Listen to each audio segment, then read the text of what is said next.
भारत सहित समस्त विश्व की जनता को श्री कल्कि का प्रेम भरा नमस्कार व जय श्री महाकाल। आज श्री कल्कि का यह भविष्य दर्शन का संदेश भारत देश की तपोभूमि उत्तराखंड के निवासियों एवं वहाँ की राज्य सरकार के लिए है। श्री कल्कि इस समय इसी शिव की तपोभूमि उत्तराखंड के अल्मोड़ा जिले के लमगड़ा ब्लॉक के गांव उंजुणा सोन सीमा में विश्व कल्याण के लिए विश्व मंदिर का निर्माण कर सन 1997 से सन 2047 तक 50 वर्ष का जप तप कर रहे हैं। उनका यह तप मानव व अन्य प्राणियों सहित इस प्रकृति के रक्षार्थ है, क्योंकि सन 2047 में इस धरा पर महाविनाश की पटकथा श्री महाकाल लिखने जा रहे हैं। महाकाल के इस महातांडव से धरती पर महाविनाश होने जा रहा है। क्यों ऐसा हो रहा है, इसका विवरण श्री कल्कि पूर्व के संदेशों में मानव को दे चुके हैं। आज जो संदेश श्री कल्कि दे रहे हैं वो इस प्रलय से पूर्व उत्तराखंड में आने वाले महाविनाशकारी भूकंप की है, जो अति शीघ्र उत्तराखंड में आने वाला है। इस भूकंप की तीव्रता रिएक्टर पैमाने में 9.8 से भी ऊपर रहेगी तथा इस भूकंप से उत्तराखंड के 5 जिले, जिनमें से 3 जिले गढ़वाल क्षेत्र में और 2 जिले कुमाऊं क्षेत्र में स्थित हैं, इन पर बहुत बुरा प्रभाव पड़ेगा एवं यह तहस नहस हो जाएंगे।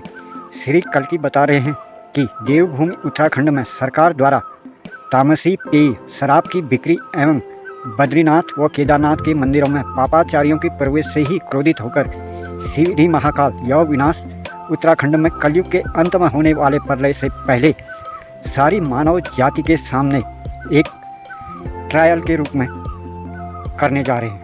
कई बार मानवों को चेतावनी देने के बाद भी सरकार धर्म के नाम पर इन पवित्र स्थलों को धन कमाने का जरिया बनाकर अपवित्र कर रही है और उत्तराखंड के अधिकतर मूल निवासी आसुरी पेय शराब का सेवन कर धर्म पथ से पतित हो चुके हैं। इसी कारण यहाँ के अधिकतर मूल निवासियों को अपनी पैतृक भूमि को या तो रोजगार के लिए त्याग कर या फिर पैतृक भूमि को बेचकर मैदानी शहरों में पलायन करना पड़ रहा है, जहाँ वो एक मजदूर की भांति छोटे छोटे कमरों में रहकर परिवार एवं पेट पालन के लिए फैक्ट्रियों, होटलों इत्यादि संस्थानों में मजदूरी कर रहे हैं।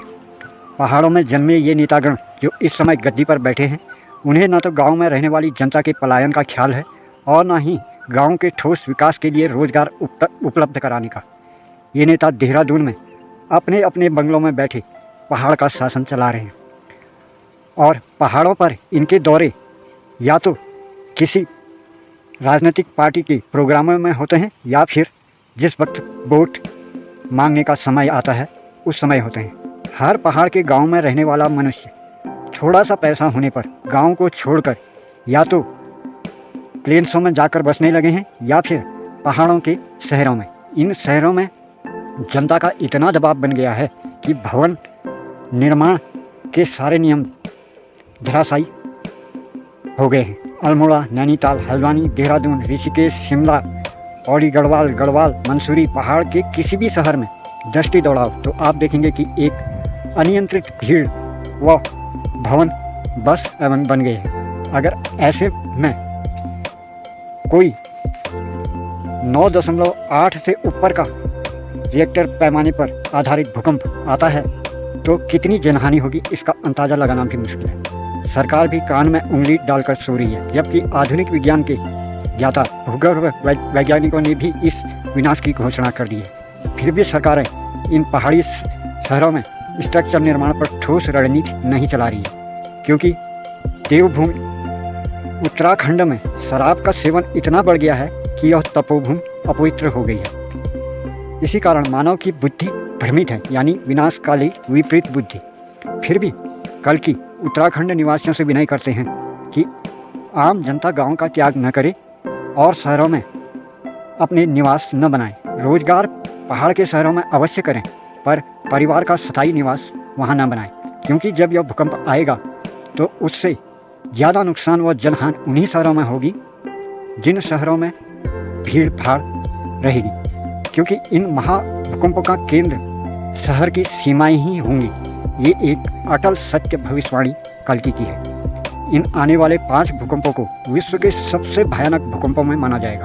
अतः उत्तराखंड सरकार से श्री कल्की की विनय है कि शहरों में भूकंप विरोधी मकानों का निर्माण अनिवार्य किया जाए, 2 मंजिला भवनों से ऊपर भवनों के निर्माण पर रोक लगाई जाए और इस आपदा से निपटने के लिए ठोस प्रबंध और चौकस रहा जाए। आम जनता से कल्की की विनय है कि गांव का त्याग न करें, अपने जीवन में पाप आचरण न करें और शराब का सेवन का त्याग करें। उत्तराखंड देवभूमि को शराब से मुक्त करने के लिए सरकार पर दबाव बनाएं या फिर ऐसी सरकार को चयनित करें जो उत्तराखंड को शराब से मुक्त बना दे, तभी इस देवभूमि की रक्षा हो सकती है।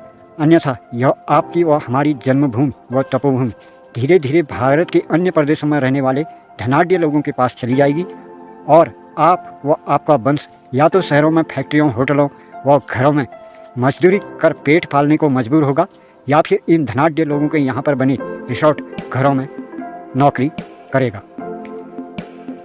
भविष्य के इस विपदा पर दर्शन कराना हमारा कर्तव्य था। हमने इस भविष्यवाणी को आम उत्तराखंड की जनता के सामने रख दिया है। इसे सत्य मानना या न मानना ये आपका कर्म है, बाकी प्रभु इच्छा। हरिओम तत्सत। जय भारत, जय विश्व।